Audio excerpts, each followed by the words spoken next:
And welcome back to Take Action News. In lieu of our How It Should Be segment, we are going to do a different version of this today, and that is we're going to talk with Congressman Alan Grayson. He has not exactly become a favorite of the Democratic leadership in the House because Congressman Grayson has had the audacity to somehow say, wait a second, we're not going to allow any cuts to Social Security, Medicare, Medicaid benefits. He sent a letter to President Obama as such.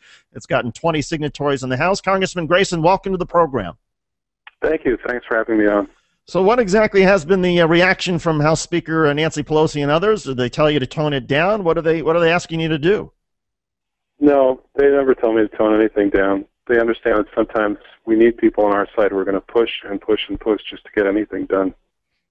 What's been the reaction from other members? Are they intrigued? I'm sort of wondering, the 20 that have signed on, what have they said?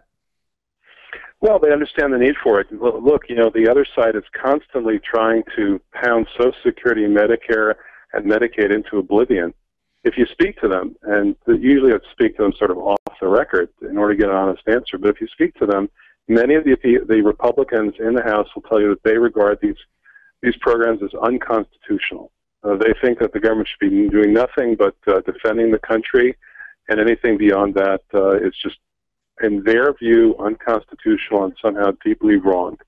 So if you go back all the way to the time of the creation of Social Security, you can find, really horrible public statements by Herbert Hoover, among other people, the former president at that point, saying that Social Security is wrong, it will undermine the moral fiber of the country, and so on and so forth.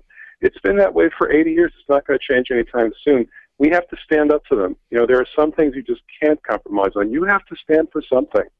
And I think Social Security, Medicare, and Medicaid, three magnificent programs created by Democrats and that have done so much good in this country to lift the poor, elderly, the sick out of poverty, and to create a middle class that has some degree of safety and can actually enjoy life. These are programs that are worth defending against the other side of the text. There is no compromise between life and death. There is no compromise between right and wrong. These programs are about life and death. They're about right and wrong.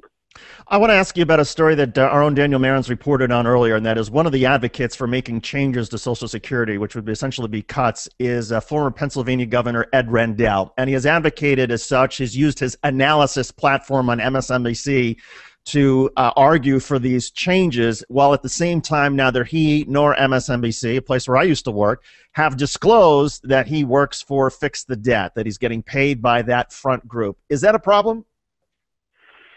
Yes, but the deeper problem is that our people, the people who count on us, the people who we represent, who support us, who knock on doors for us, who make telephone calls for us, who contribute to our campaigns, those people are starting to feel betrayed.